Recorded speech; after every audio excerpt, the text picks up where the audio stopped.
हाँ शिवोहम।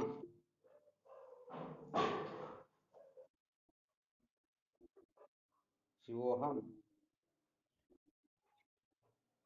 आवाज आ रही है? हाँ नमो नारायण शिवोहम।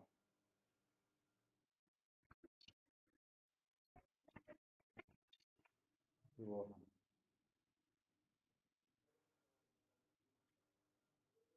क्या विषय चल रहा था अपना?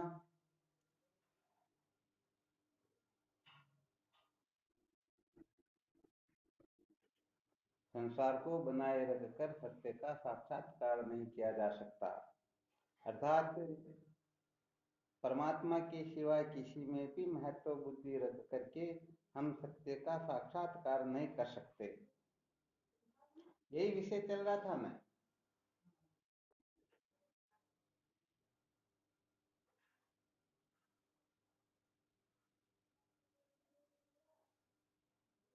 अच्छा विचार करके देखो। आज दिन तक हमने अनादिकाल से लेकर के वर्तमान समय तक संसार को बनाए रखने के लिए ही एन केन प्रकार अनेक प्रकार की चेष्टाएं की या नहीं की। परंतु विचार करके देख लेना चाहिए, क्या ये संसार जैसा का तैसा रहा क्या? तात्पर्य यह है कि जैसे इस शरीर को सुरक्षित रखने के लिए हम अनेक प्रकार के व्यंजन का सेवन करते हैं, अनेक प्रकार के इत्र सेंट का उपयोग करते हैं और पता नहीं क्या क्या करते हैं। बताओ फिर भी ये शरीर, इसकी उम्र आदि जो है, इसकी अवस्था आदि जो है अपने हाथ में है क्या?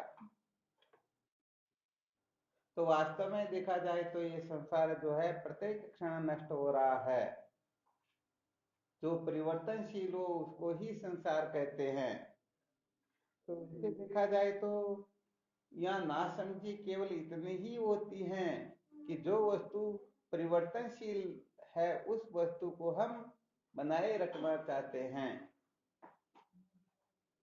जो वस्तु कभी अपनी थी ही नहीं उसको हम अपनी बनाना चाहते हैं। जिन संसार के भोग पदार्थों से हमें कभी भी सच्ची शांति मिली ही नहीं, उन्हीं संसार के भोग पदार्थों को हम पा करके अपने को आनंदित अनुभव करना चाहते हैं।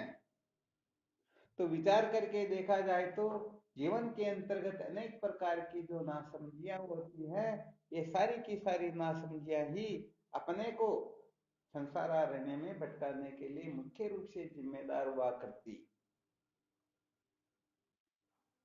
विचार करके देख लेना चाहिए, बंदर को क्या किसी ने पकड़ रखा था क्या?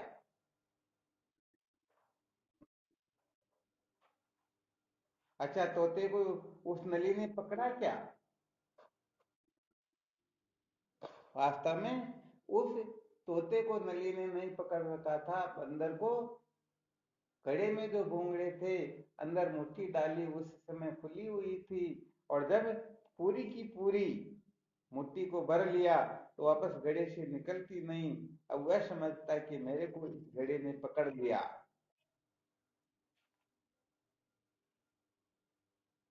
तो वास्तव में देखा जाए तो ईश्वर अंश जीव अविनाशी चेतन अमल सहज सकराशी सो मायावश भयो गुसाई बंदियों की रे मरकट की न्याई।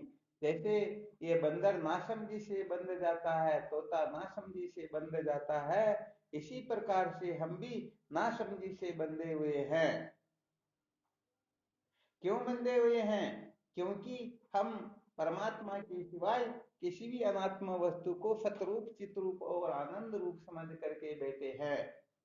जैसे विचार करके देख लेना चाहिए, अपने पास में कुछ पैसे हो और दूसरों के पास में रख दे तो बताओ अपने को उनके पीछे भटकना पड़ेगा या नहीं पड़ेगा? तो ऐसे ही हम किसी भी वस्तु को आनंद रूप समझेंगे, महत्वपूर्ण समझेंगे, सत्य प्रिय समझेंगे, तो निश्चित रूप से हम उस वस्तु के पीछे पागल होकर के भटकते ही रहेंगे।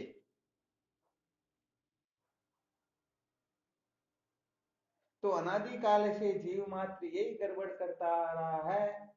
इसलिए केवल और केवल मात्र इस नासमझी को ठीक ठीक प्रकार से निवृत्त करने के लिए ही ये प्रसंग प्रारंभ किया गया।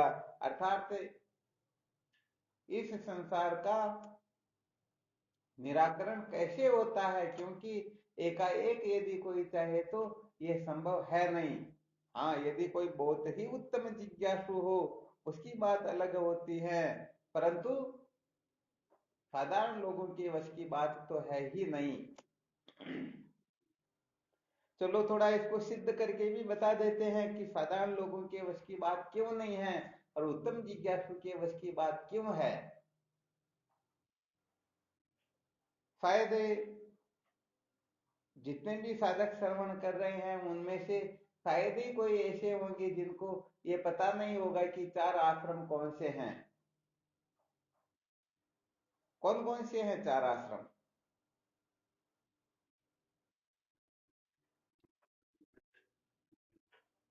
चार आश्रम हो गए, ठीक है ना। सबसे पहला ब्रह्मचर्य आश्रम है, उसके पश्चात गृहस्थ आश्रम है, वानप्रस्थ आश्रम है और फिर संन्यास आश्रम है। अच्छा, माना कि 100 वर्ष की उम्र मान करके फिर थोड़ा कथन करके देखो, ये ब्रह्मचर्य आश्रम कितने वर्ष तक और आगे के वर्ष जो आश्रम है कितने कितने वर्षों तक होते हैं?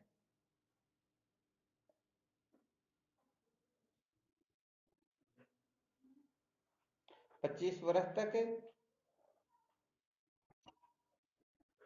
बिल्कुल ठीक बात। पूरा बोलो, 1 वर्ष से लेकर के या 0 वर्ष से लेकर के 25 वर्ष तक, जन्म से लेकर के 25 वर्ष तक ब्रह्मचर्य आश्रम होता है। और फिर आगे? नहीं, ये थोड़ी गड़बड़ हो गई। 25 पहले बोल दिया तो फिर 25 बोलना नहीं होगा। या धन्य, बहुत अच्छी बात है। थोड़ा ये भी क्या है कि विवेक का क्षेत्र होता है ना। अब बहुत सारे लोग इसीलिए थोड़ा आपको ये कितना विवेक इसी के लिए थोड़ा ये सुनाया जा रहा, वरना ऐसी कोई बात है नहीं। लोग वासना के आवेग में मन आए जो बोलते रहते हैं। हालांकि ये कोई बहुत ऊंची कक्षा तो है नहीं, थोड़ा रहस्य बताने जा रहे हैं ना, इसलिए इसकी थोड़ी आवश्यकता है।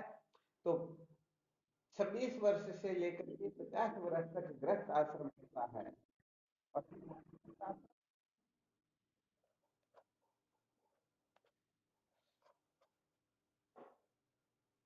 आगे बोलो।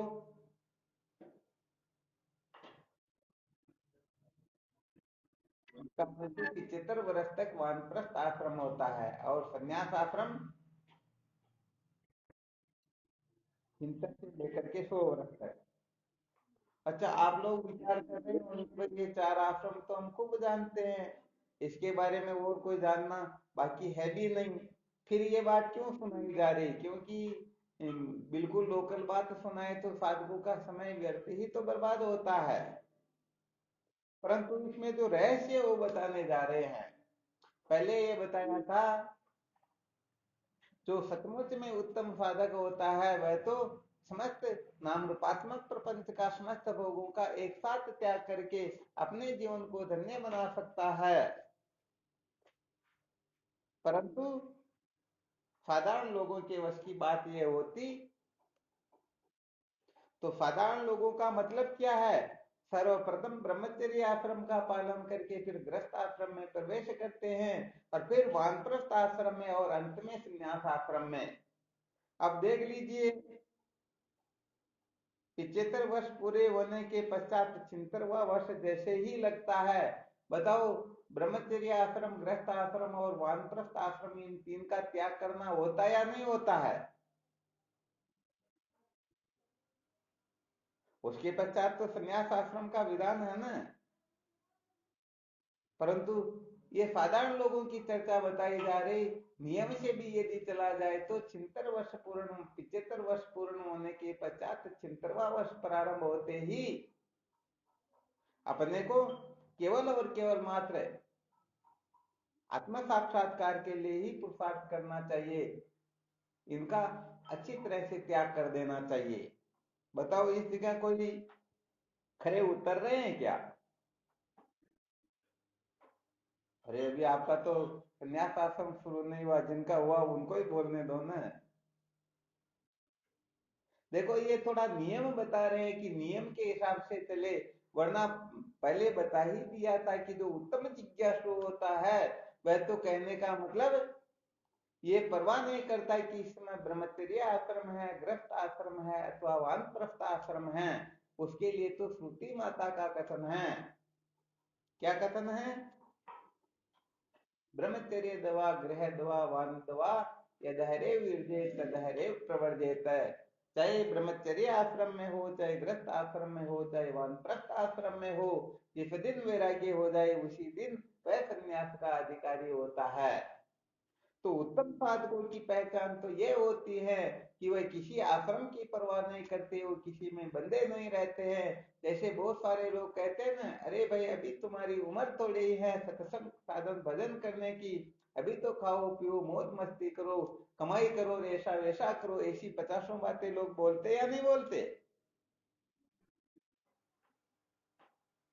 हाँ, यह संसार बड़ा विलक्षण, यहाँ पर ऐसा ही सुनने को मिलता है और कुछ मिलता ही नहीं। परंतु जो सचमुच में सच्चे साधक होते हैं, बताओ उनकी परवाह करेंगे क्या?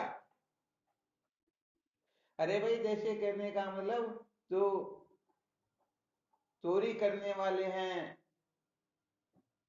वेश्यावृत्ति करने वाले, या जो कुछ भी शास्त्र विरुद्ध कर्म करने वाले हैं, उनको चाहे संत शास्त्र या सज्जन पुरुष कितना भी डांट फटकार लगाए, कुछ भी कितना कहे, फिर भी उनको परवाह होती क्या?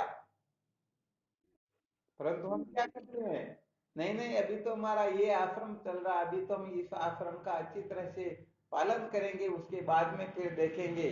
और वह आश्रम प्रारंभ नहीं हुआ, उससे पहले ही फूंक निकल गई, तो बताओ क्या करोगे?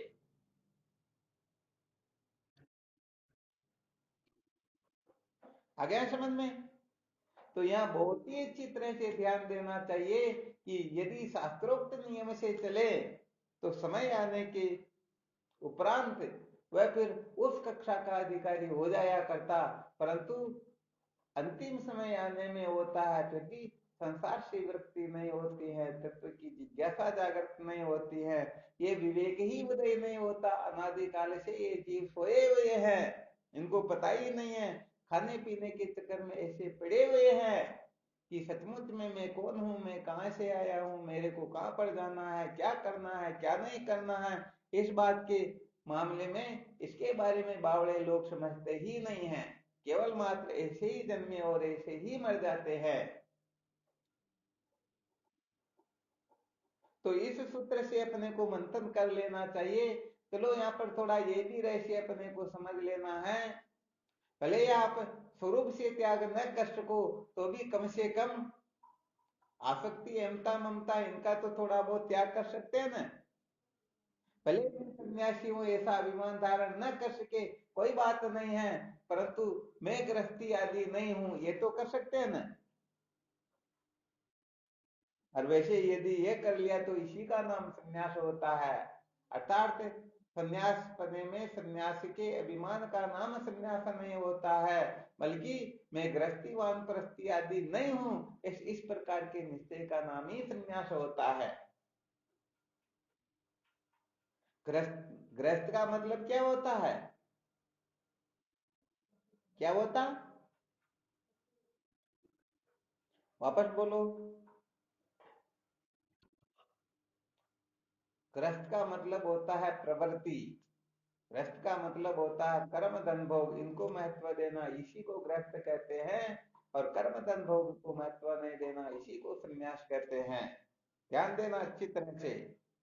इसीलिए तो श्रुति माता का कथन है, सन्यासी श्रवणम कुर्यात, सन्यासी होकर फिर वेदांत का श्रवण करे। ये सचमुच में ब्रह्म विद्या तभी हृदय में प्रकट होती है।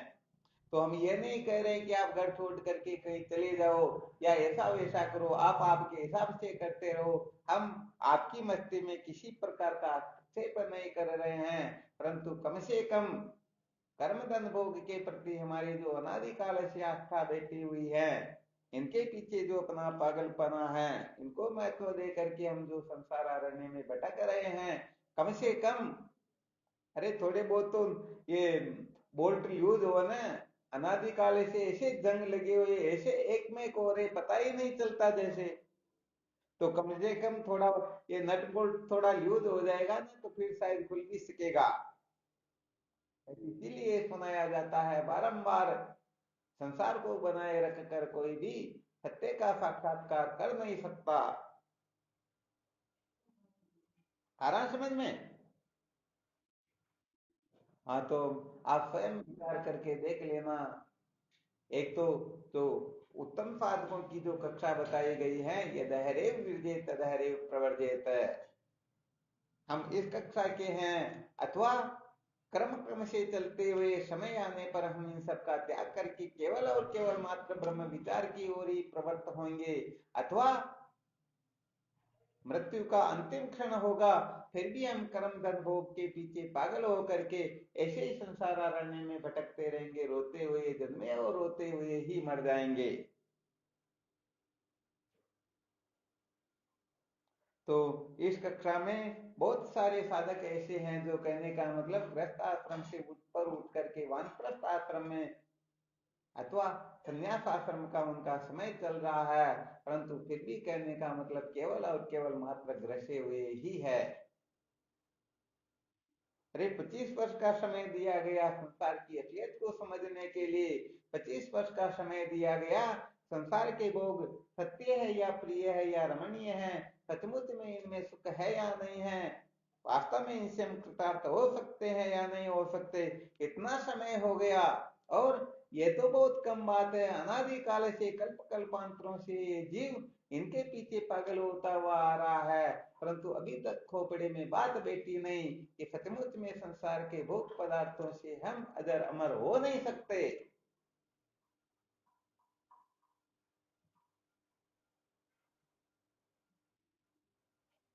समझ में आ रहा? हाँ बिल्कुल से बात है। कहने का मतलब ऐसा नहीं कि मौज मस्ती मनोरंजन करते हुए भी हम सत्य का साक्षात्कार कर लेंगे, भरोसे नहीं रहना है। वास्तव में बिना त्याग वैराग्य के, बिना तत्व जिज्ञासा के सचमुच में कोई कृतार्थ होता ही नहीं। ये ब्रह्म विद्या जो है, ये मौज मस्ती मनोरंजन का मार्ग नहीं है। ऐसे नहीं कि मौज मस्ती करते हुए हम सत्य का साक्षात्कार कर लेंगे। तो कुल मिलाकर के ये प्रवृत्ति की ओर, बांधने की ओर, जन्म मृत्यु की श्रृंखला में भटकाने के लिए जो कर्म धन भोग आदि हैं, यदि हम इनको ही महत्व दे करके और फिर थोड़ा बहुत समय मिल जाए तो थोड़ा बहुत समय सत्संग को देते रहेंगे, ये बहुत बड़ी नासमझी होती है।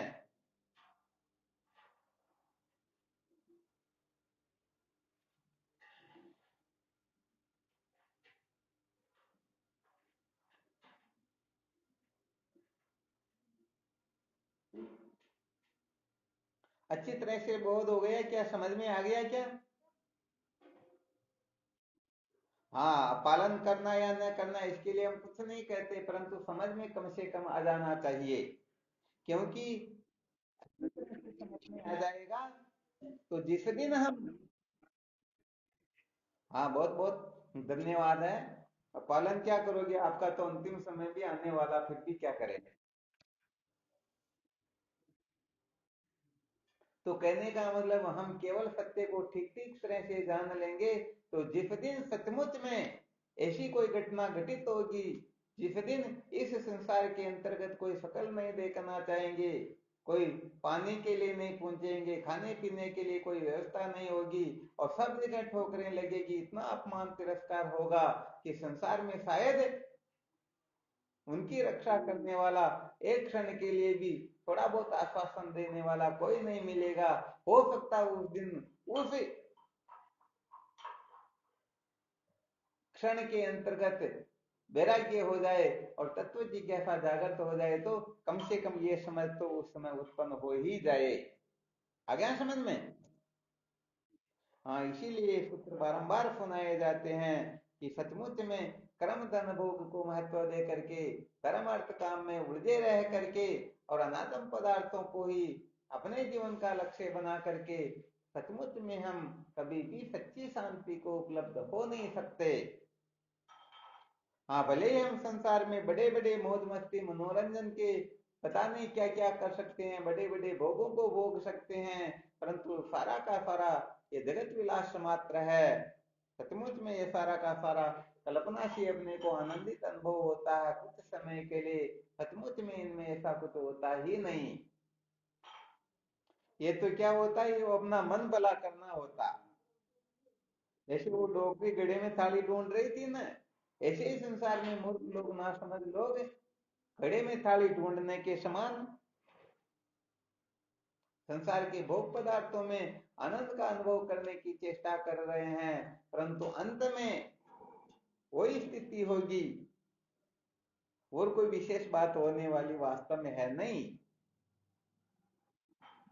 बस इसीलिए साधुओं को देखो, ये जो प्रसंग सुनाया जा रहा है, ऐसा समझ लेना चाहिए। क्या है कि बहुत सारे साधक ऐसा भी सोचते होंगे कि अरे बातें तो पहले कट्टर वेदांत के सिवाय कुछ सुनाते भी नहीं थे, और 1 साल हो गया केवल मात्र कर्म धन भोग अंतःकरण की शुद्धि तत्व जिज्ञासा सत्य को जाने बिना दुखों की निवृत्ति नहीं होती, ये छोटी छोटी बातें सुनाए जा रहे हैं, क्या बात आगे नहीं सुना रहे हैं।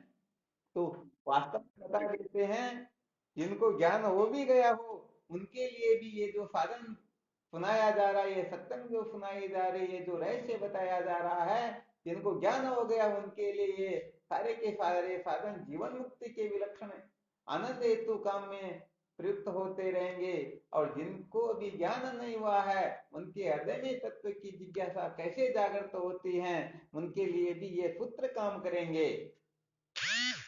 तो चाहे ज्ञानी हो या अज्ञानी हो, कोई क्यों न हो, ये जो सुनाया जा रहा है समस्त जीव मात्र के लिए उपयोगी है। क्योंकि ज्ञान होने के पश्चात मनोनाश वासनाक्षय का भी तो अभ्यास करना पड़ेगा ना। और बिना मनोनाश वासनाक्षय के कभी भी जीवन मुक्ति के विलक्षण आनंद की अनुभूति नहीं होती है। तो ज्ञानियों के लिए भी ये सत्संग है और साधारण पुरुषों के लिए भी है। क्योंकि चाहे ज्ञानी हो या कोई क्यों ना हो, यदि कर्म धन भोग के पीछे पागल हो जाएंगे, अथवा इनको महत्व देंगे, अथवा इनको सुख का हेतु समझ करके इनके पीछे ही पड़े रहेंगे, तो बताओ जीवन मुक्ति के विलक्षण आनंद का अनुभव कर सकते हैं क्या? हाँ, नहीं कर सकते हैं। इसीलिए कहने का मतलब, अपने को ऐसा नहीं सोचना कि अरे क्या बालकों की बातें सुनाई जा रही हैं। वास्तव में देखा जाए तो ये बालकों की जो बातें होती हैं, ये जब तक हृदय में ठीक ठीक प्रकार से प्रतिष्ठित नहीं हो जाती हैं, तब तक ब्रह्मवेता महात्माओं के द्वारा कथन किया हुआ ब्रह्मात्मा के बोध समझ में सचमुच में आता ही नहीं। इसलिए इनकी बड़ी आवश्यकता होती है। क्योंकि वास्तव में आत्मा परमात्मा में तो कोई बिगड़ा हुआ ही नहीं। वास्तव में परमात्मा को, आत्मा को एक करना नहीं होता है, आत्मा को ब्रह्म बनाना नहीं होता है। अरे वो तो नित्य शुद्ध बुद्ध मुक्त है। अरे कहां तक कहा जाए, आदि बुद्धा प्रकृत एव सर्वे धर्मा सुनिश्चिता ऐसे एवं भौतिक शांति सोमृतत्वाय कल्पते। अरे वो तो नित्य शुद्ध बुद्ध मुक्त है, स्वभाव से ही है। आप कल्पना करो या न करो, जानो या न जानो, मानो या न मानो, आपकी जो मौज मस्ती है करते रहो, आत्मा तो नित्य मुक्त है, कभी बंधन हुआ ही नहीं। इसलिए जहाँ गड़बड़ घोटाला हो रहा थोड़ा, वहां सफाई करने का वो अभियान चल रहा है। इसलिए इस सफाई अभियान में जो उत्तीर्ण हो जाएंगे, सचमुच में आगे वो ब्रह्म विद्या को ठीक ठीक प्रकार से समझ करके अपने जीवन को भी धन्य बना लेंगे। बहुत सारे लोग कहते हैं ना, अरे हम तो स्वर्ग का भी, ध्यान देना अच्छी तरह से, हम तो ब्रह्म लोक को भी कतरा समझते हैं, स्वर्ग की परवाह भी नहीं करते, ये सब नाशवान है। भगवान गीता जी के 90वें अध्याय के 21वें श्लोक में क्षीणे पुण्य मृत्य लोकम विसंति, और 8वें अध्याय के 16वें श्लोक में आप ब्रह्म भुवन लोका पुनरावर्तिनो अर्जुन, इनको नाशवान बता दिया, इसलिए हम इनकी परवाह नहीं करते हैं, हमको इनकी आवश्यकता नहीं है। अरे जैसे ऐसा बोलते जैसे इस संसार में बहुत बड़े ज्ञानी हो। अब थोड़ा उनका टेस्ट लगा करके देखा जाए ना, उनको कहते ये 5 रुपए जो है इनको थोड़ा यहाँ पर त्याग करना, ये कोई गरीब है भूखा है इसको थोड़ी आवश्यकता है, तो कह देगा नहीं नहीं ये 5 रुपए तो मुझे आवश्यकता, मैं इसका त्याग नहीं कर सकता हूँ। तो देखो 5 रुपए को तो वो त्याग नहीं कर पा रहा है, और ब्रह्मलोक के लिए कह रहा है कि मैं उनको लात लगाता हूँ। बताओ ऐसा मूर्ख कल सपने में भी ऐसा कर सकता है क्या? हाँ, वास्तव में इसीलिए पहले बताया ना, जो कहने का मतलब घर का त्याग नहीं कर सकता उसके द्वारा कभी भी देह की ममता ममता निवर्त नहीं होगी। इसलिए थोड़ा ठीक तरह से समझना होता। भोले जीव पता नहीं अंट संट कल्पना करते हैं, कह देते कि ईश्वर क्या होता, हमारे सामने ईश्वर कुछ भी नहीं है, बंध्या पुत्र के समान है। परंतु घर वाली 10 बार उठक बैठक लगा दे तो भी कहने का मतलब बड़े, जैसे समझो जीवन मुक्ति का विलक्षण आनंद ही मिल रहा हो, 10 की जगह 15 लगा लेंगे उनको राजी रखने के लिए। तो इसीलिए ये कर्म धन भोग जो है सचमुच में यही संसार अरण्य में भटकाते रहते हैं। जब तक कर्म धन भोग से सम्यक प्रकार से पीछा नहीं छूटेगा, ये कार्य विद्या जो होती है, ये कार्य विद्या ही ब्रह्म विचार में सबसे बड़ा प्रतिबंधक होता है, सबसे बड़ा रोड़ा होता है। इसलिए इस कार्य विद्या पर विजय प्राप्त किए बिना सच्ची बात आगे काम चलने वाला है ही नहीं। तो जो सचमुच में अपने जीवन को धन्य बनाना चाहता है, सचमुच में विद्या के बंधन से मुक्त होना चाहता है, तो सर्वप्रथम उसे गांठ बांध लेनी चाहिए। मुझे शास्त्र विरुद्ध कर्म चाहे प्राण निकले तो निकले, परंतु मन से वाणी से शरीर से मुझे शास्त्र विरुद्ध कर्म करना नहीं है। तो सबसे पहली कक्षा ही यही है। इसी के बारे में काफी समय से मंथन चल रहा, विचार करवाया जा रहा है। तो यहाँ पर 17 प्रकार के जो पाप है, 3 शरीर के, 3 मन के, 4 वचन के, 7 व्यसन, ये 17 प्रकार के पाप निकल जाया करते हैं। अरे यहाँ पर तो विहित से भी विरक्त होने के लिए कहा जाता है। विहित से विरक्त हुए बिना तत्व की जिज्ञासा जागृत नहीं होती। फिर जो निषिद्ध में ही आ सकते हैं, बताओ वो अपने जीवन को धन्य बना सकते हैं क्या?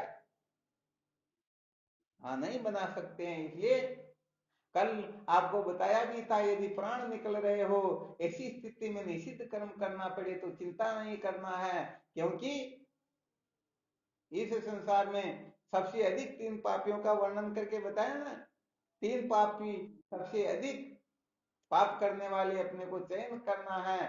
फिर 3 में भी फर्स्ट नंबर का कौन है उसका चयन करना। और फिर श्रुति संत शास्त्रों का ब्रह्मवेता महात्माओं का कहना है कि वो सबसे उच्च कोटि का जो पापी है वह तुम स्वयं ही क्यों ना हो, फिर भी ब्रह्म विद्या से मुक्त हो सकते हो। तो हम तो इतने नहीं है ना। हाँ, इसलिए अपने को मौज मस्ती मनोरंजन नहीं करना। कहने का मतलब वेदांत का जो रहस्य है केवल मौज मस्ती मनोरंजन नहीं होता है। ऐसा नहीं कि हम वेदांत सुन रहे हैं तो मन मन को शांति मिलेगी या अपने को मजा आ जाएगा, अपनी जय जयकार होगी, ये सब फालतू की बातें होती हैं। वेदांत श्रवण केवल और केवल मात्र विद्या की निवृत्ति के लिए ही हमें श्रवण करना है, और किसी भी प्रयोजन के लिए नहीं। कोई देखता हो कि मुझे स्वर्ग मिले, ब्रह्मलोक मिले, भगवान के दर्शन हो जाए, 8 सिद्धि 9 निधि मिले, 14 विद्या निदान हो जाऊं, अथवा मैं संसार में ऐसा वैसा, ये सब फालतू की बातें होती, आलतू फालतू की बातें होती हैं। तो सचमुच में ब्रह्म विद्या को नहीं समझते हैं, ऐसे ना समझ लोग ही उटपटांग कल्पना करके पता नहीं खुद भटके हुए रहते हैं और अन्य को वो उनको भी भटका देते हैं।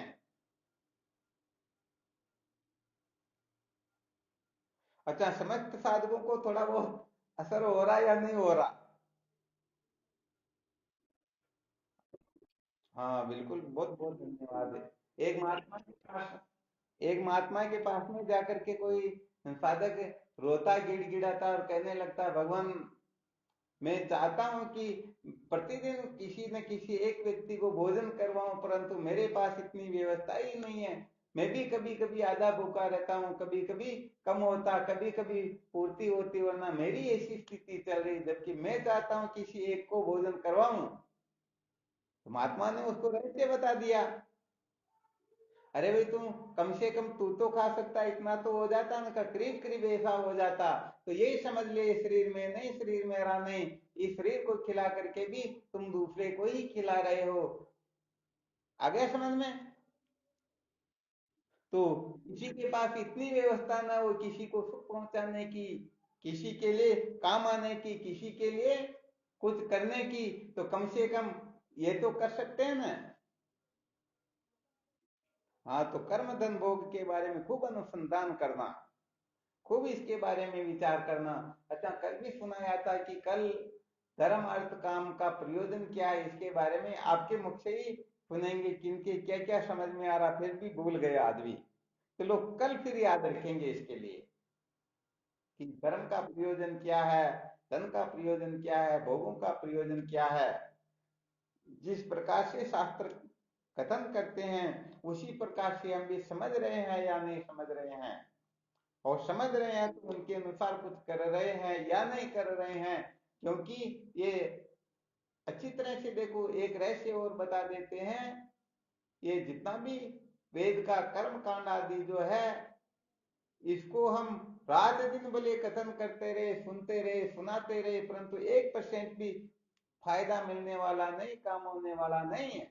इसके लिए तो जैसा शास्त्रों में कथन किया गया वैसा करेंगे तब ही फल मिलेगा। नानुष्ठानम विना वेद वेदनम न प्रियवस्यति, अर्थात ऐसा करना चाहिए, ऐसा करना चाहिए, ऐसा करना चाहिए, यदि करेंगे नहीं क्या।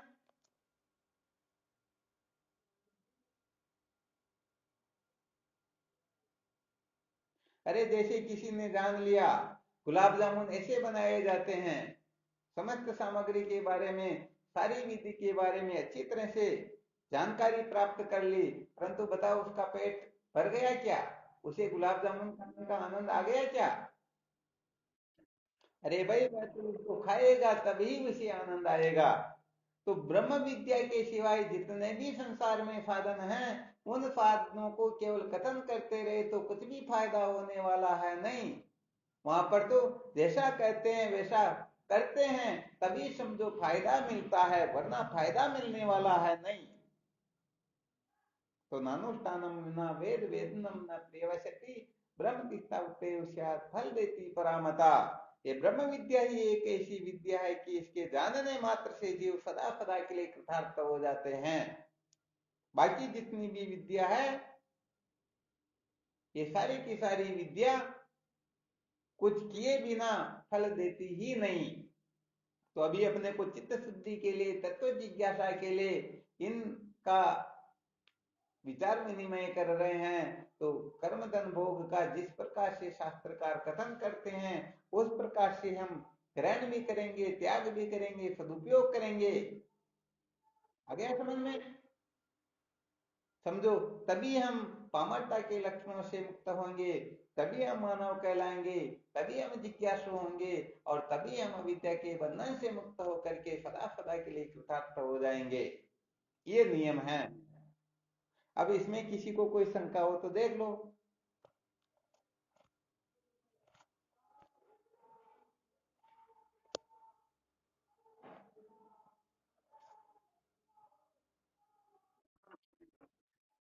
हाँ, शिवोहम नारायण हरि ओम। बोलो।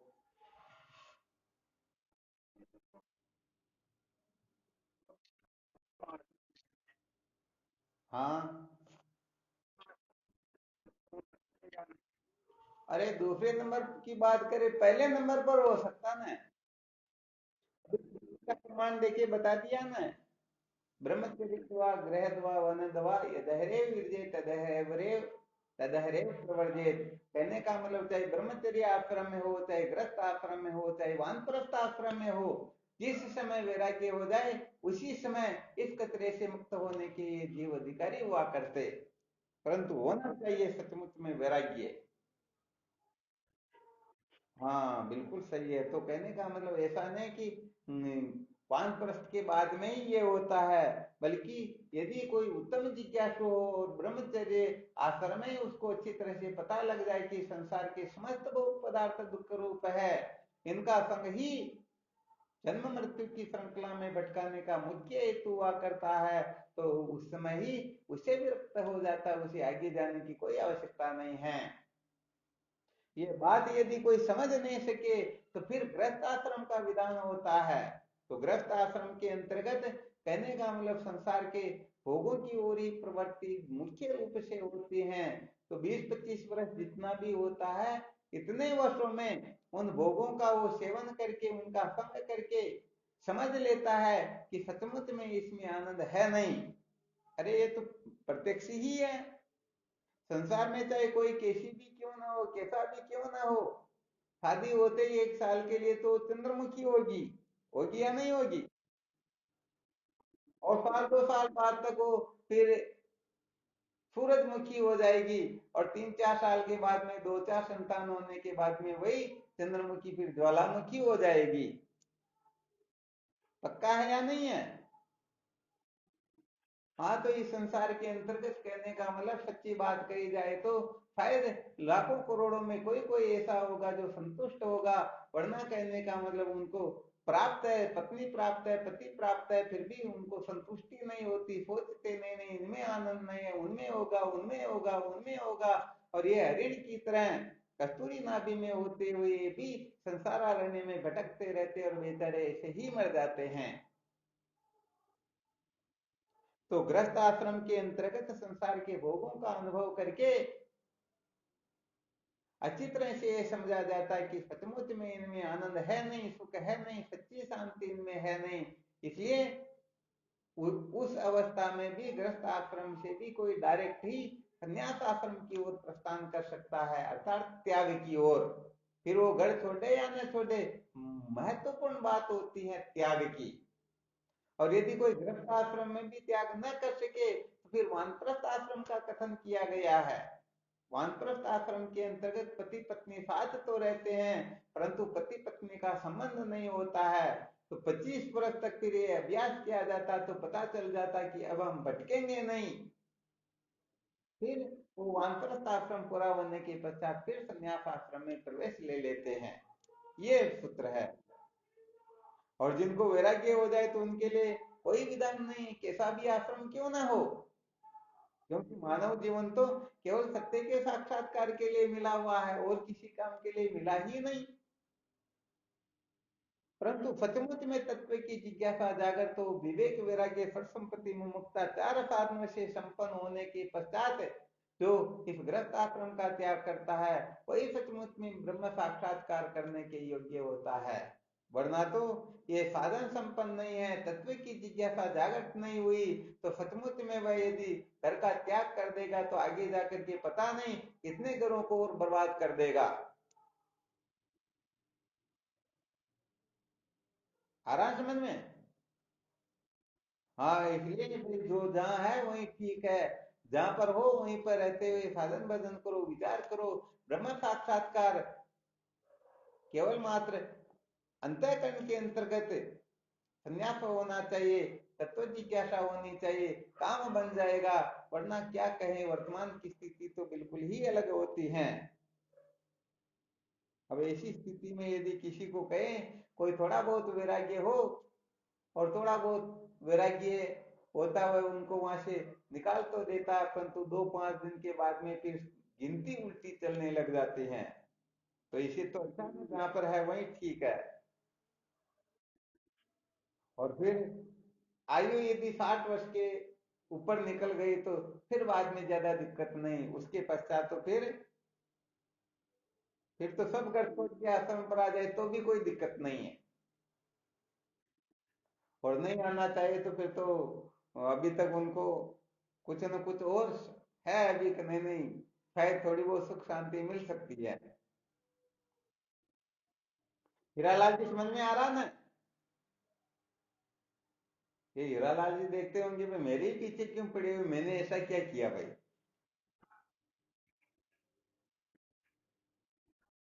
हाँ, हाँ, क्या हुआ? बहुत बहुत धन्यवाद। मोहनलाल जी देख रहे भाई, मेरा तो नंबर ही नहीं आ रहा, बहुत अच्छा, मैं तो बचा हुआ हूँ।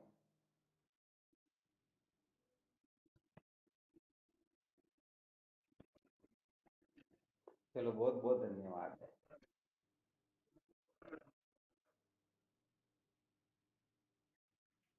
हाँ, तो चलो, खूब चिंतन मनन करो। वास्तव में सत्य के साक्षात्कार से ही ये जीव सदा सदा के लिए कृतार्थ हो सकता है। अर्थात सत्य को जाने बिना दुखों की कभी भी निवृत्ति होती ही नहीं।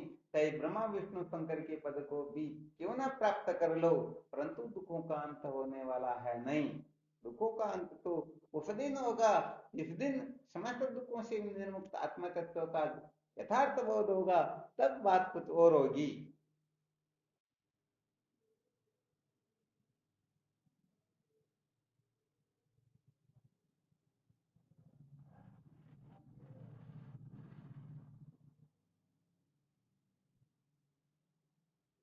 चलो और कोई संशय हो तो देख लो।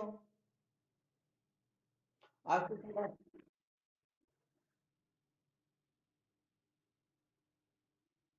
किसी भी प्रकार की जिज्ञासा संशय कुछ भी हो तो निसंकोच होकर के बताओ।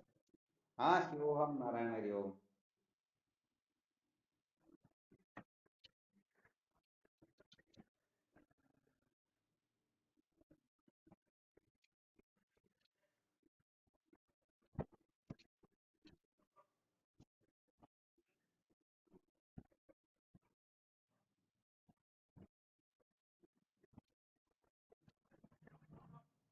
अरे ये भी अर्थवाद मात्र है। वास्तव में शांति को क्या प्राप्त हो, हम स्वयं शांत स्वरूप है।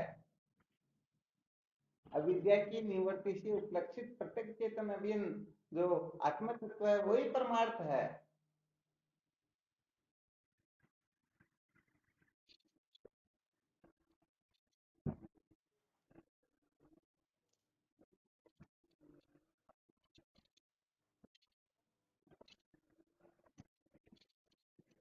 हाँ, ये सब बालकों की बातें, वास्तव में देखा जाए तो इनका कोई महत्व नहीं होता। जिनको यथार्थ बोध होता है उनका चेहरा खिला रहे चाहे मुरझाया रहे। क्योंकि देखो एक बार क्या होता है, ट्रेन के अंतर्गत बड़े बड़े महात्मा चल रहे थे, जिसमें रामसुखदास जी महाराज भी थे, गुरुदेव भगवान अखंडानंद सरस्वती जी महाराज भी थे, एक घनश्याम दास जालान भी थे, जय दयाल गोविंद दास जी भी थे, और बड़े बड़े विद्वान साथ चल रहे थे। उस समय रामसुखदास जी महाराज सुना रहे थे, देखो जिनको तत्व का ज्ञान होता है उनका चेहरा ऐसे चमकता है, वो ऐसे उठता है, ऐसे बैठता है, ऐसी उनकी स्थिति होती है, ऐसी अंट संट बहुत सारी बातें बताए जा रहे थे। उसमें अखंडानंद सरस्वती जी महाराज बोल सकते हैं, स्वामी जी आप जिस ज्ञानी का वर्णन कर रहे हैं वास्तव में वह ज्ञानी तो क्या अभी तक साधक ही नहीं है। अभी तक उसका चित्त के साथ में तादात्म्य में है। अभी तक वह अंतःकरण को ही मैं मेरा समझता है। अरे ये तो अंतःकरण की स्थितियां होती हैं, तो अंतःकरण की स्थितियों को मैं मेरा समझते वो बेचारा ज्ञानी किस बात का, वो तो अज्ञानी है। आ गया समझ में? हाँ तो ये ठीक। अब क्या कि व्यवहार के अंतर्गत अर्थवाद मात्र महापुरुष वचन कथन किया करते हैं, परंतु सिद्धांत सिद्धांत होता है। इसमें ऐसा नहीं होता कि किसी का घड़ा फूटेगा तो बगीचा गड़ जाएगा, बारिश होती तब उसकी विचारधारा होती नहीं है। इसके सिद्धांत सिद्धांत होता है। ज्ञानी सिर्फ ज्ञानी होता है, वो कुछ होता ही नहीं। यदि कोई समझता है कि नहीं नहीं ज्ञानी ऐसा वैसा होता है तो समझ लेना चाहिए अभी तक उन्होंने गुरुमुख से ब्रह्म विद्या प्राप्त नहीं की। तो ये चलो थोड़ी टॉप मोस्ट कक्षा की बातें इनकी फिर आगे चर्चा करेंगे। अभी तो केवल अपना यही विषय चल रहा है। और इसमें और कुछ भी विचार विनिमय करना तो कल फिर दिन में चर्चा कर लेंगे, ठीक है ना? परंतु थोड़ा ये कुटस्थ ऐसे अपने हृदय में बैठना भी चाहिए, क्योंकि वरना अपन कचरे में ही तो पड़े रह जाएंगे। कब तक पड़े रहेंगे इस कचरे में? तो कम से कम टॉप मोस्ट की जो बातें हैं ना वो अपने हृदय में थोड़ी बहुत बैठनी चाहिए कि इसको ब्रह्म विद्या कहते हैं, इसका नाम जीवन की सार्थकता होता है, ऐसा होना चाहिए, तब जाके काम चलता। हाँ, यहाँ पर तो कहने का मतलब परवाह किसी की होती ही नहीं। तो परवाह करके बोलते हैं उन्होंने समझो वेदांत को समझा ही नहीं, इसीलिए तो कहते हैं ना वो कट्टर वेदांति की बात बिल्कुल ही अलग होती। कट्टर वेदांत आ रहा है समझ में? यहाँ पर तो वशिष्ठ जी महाराज भगवान राम को सर्वप्रथम यही संकेत कर देते हैं, युक्ति युक्त उपादेयम वचनम बालकादपि अन्यत्र त्याज्यम अद्युक्तम पद्म जन्मना। हे राम, युक्ति से तुमने एक छोटे से बच्चे का हो उसे सिर पर धारण करना, और युक्ति से विरुद्ध बात मैं तो क्या, मेरे गुरु ब्रह्मा क्यों न कहे, उसे तिनके के समान तोड़कर फेंक देना। अब ऐसी सामर्थ्य आती है ना किसी में, तब जाकर के सचमुच में वह ब्रह्म विचार करने के योग्य होता है।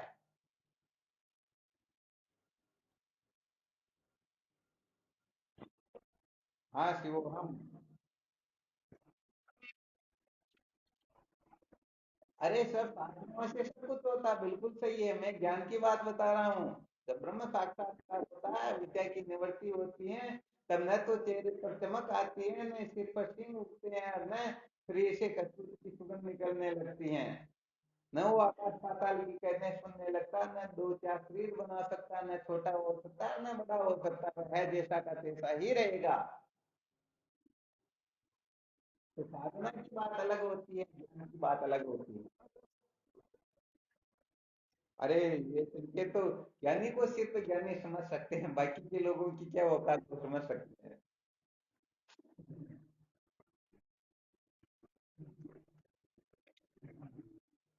हाँ चलो, बहुत धन्यवाद, बहुत अच्छी बात, कोई दिक्कत नहीं।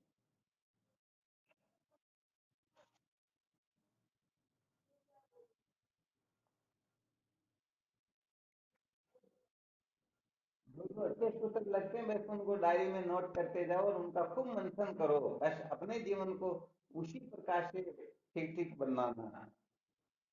अच्छा समझो, आज दिन तक हमने जो कुछ बना रखा ना, कल्पना कर करके, ये सारे कल्पना किए हुए, इसको तूले लगा दो बस। आज दिन में बेनूलाल मास्टर भी आए थे, तो थोड़ी सत्संग की चर्चा हुई, तो उसमें यही विशेष चर्चा हुई कि ज्ञान होने का नाम तो सचमुच में ज्ञान होता ही नहीं। आकाश पाताल जितना ज्ञान प्राप्त कर लो, पुस्तकें पढ़ लो, याद कर लो, सब कुछ कर लो, इसका नाम ज्ञान नहीं होता, बल्कि ज्ञान का, ज्ञान कहते हैं ज्ञान की निवृत्ति को। फिर एक दृष्टांत का भी वर्णन चला था, जैसे ट्यूबलाइट के ऊपर धूल जम गई हो, तो ये ट्यूबलाइट कौन सी कंपनी की है, जल रही है, परंतु धूल जमी हुई है, तो अक्षर नहीं पढ़ पा रहे हैं, तो अपने को क्या करना, केवल मात्र एक उंगली उसके ऊपर घुमा देना है। बताओ, उंगली घुमाते ही अपने को सब पता लग जाएगा या नहीं लगेगा? तो वैसे यहाँ पर ब्रह्म विचार में भी केवल मात्र अपने को उंगली घुमाना, और कुछ नहीं करना है। उंगली किस पर घुमाना है?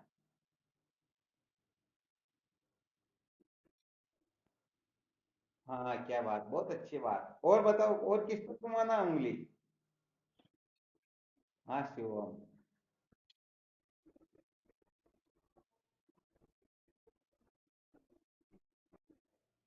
चलो, बहुत बहुत अच्छी बात, और अरे भाई, अपने को उंगली घुमाना है तीन शरीरों के ऊपर, तीन अवस्थाओं के ऊपर, पंचकोश के ऊपर। वास्तव में क्या है कि जब ये ही निवर्त हो गई, इन्हीं को तो ज्ञान कहते हैं। जब अंतःकरण पर ही उंगली घूम गई, तो अब कौन सी वस्तु शेष रही फिर? तो वास्तव में इस अविद्या के ऊपर, अज्ञान के ऊपर ही उंगली घुमानी, परंतु अज्ञान अविद्या को लोग नहीं समझ पाएंगे, तो अज्ञान इसी को कहते हैं, तीन शरीर को, पांच कोष को, तीन अवस्था को। तो पंच कोष के ऊपर जिन्होंने उंगली घुमा दी, समझ लो उनका जीवन धन्य हो गया। अब पंच कोष पर उंगली घुमाने के लिए सबसे पहले इस स्थूल शरीर पर उंगली घुमाएंगे, तभी तो सूक्ष्म शरीर की ओर प्रवृत्त हो सकेंगे। अर्थात जिन्होंने अन्नमय कोष को भी अभी तक झूठा नहीं समझा, क्या वो प्राणमय कोष का त्याग कर सकते हैं क्या? और जिन्होंने प्राणमय कोष से पिंड नहीं छुटाया है, क्या वो मनोमय कोष से पिंड छुटा सकते हैं क्या? और मनोमय कोष में अटके हुए हैं, तो क्या विज्ञानमय कोष से ऊपर उठ सकते हैं क्या? और जो विज्ञानमय कोष के पीछे ही पागल हो रहे हैं, उनको क्या आनंदमय कोष से वैराग्य हो सकता है क्या? तो यहाँ पर स्थूल शरीर से जब तक हम ऊपर नहीं उठ जाते हैं तब तक आगे के कोष की ओर अंगुली घुमाना बहुत ही मुश्किल होता है। तो इस स्थूल शरीर पर हम अंगुली घुमाएं, इसी के लिए कर्म धन भोग का वर्णन किया जा रहा है। क्योंकि जो कर्म धन भोग पर अंगुली घुमाने में समर्थ हो जाएंगे, वे ही सचमुच में इस अन्वय कोष के ऊपर अंगुली घुमाने की योग्यता प्राप्त कर लेंगे। आ गया समझ में? चलो बहुत अच्छी बात। अब और कोई संशय हो तो देख लो।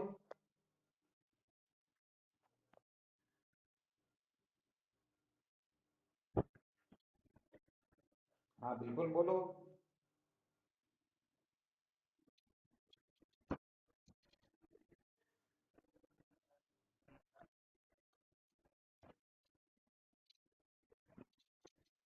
हाँ बिल्कुल सत्य बात है।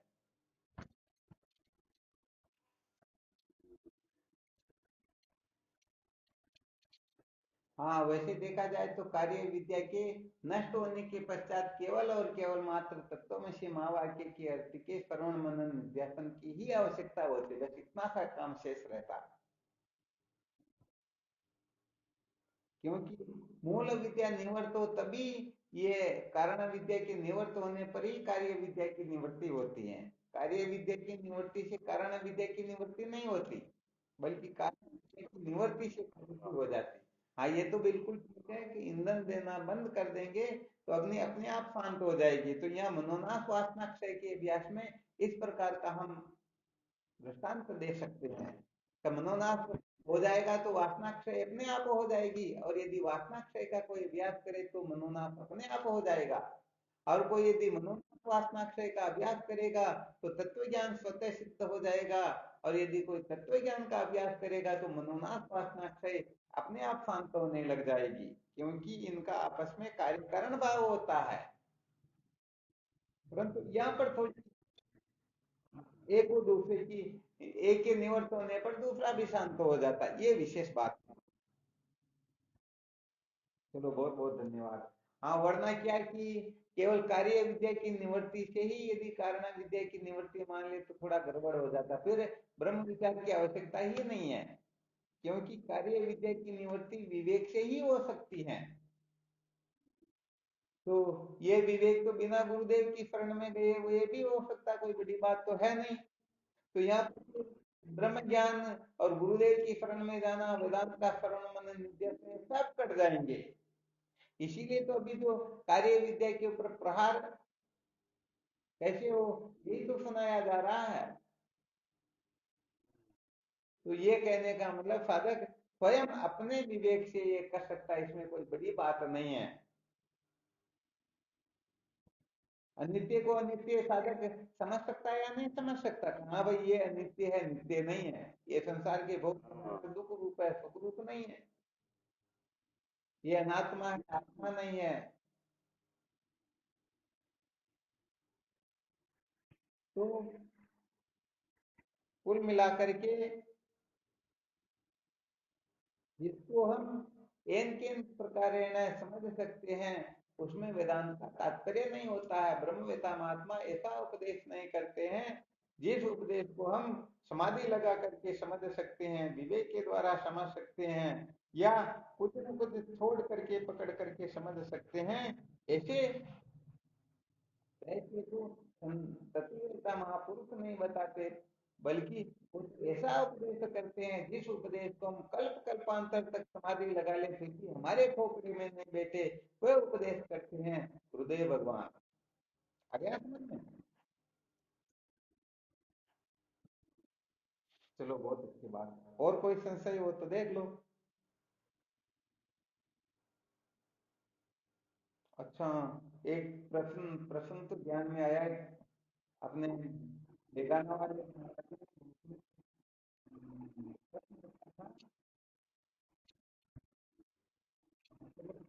विचार करेंगे, ध्यान रखना है ना। कर्म धन को जो अभी श्रवण अभी जो रहस्य बताया जा रहा, तो उन्होंने ग्रुप में ये शंका रखी थी कि धन का 10वां हिस्सा हम निकाले तो निकाल करके क्या करें। तो चलो इसके बारे में कल चर्चा करेंगे। कर्म धन भोग किस प्रकार से उपयोग करें, इसके ऊपर मंथन करेंगे।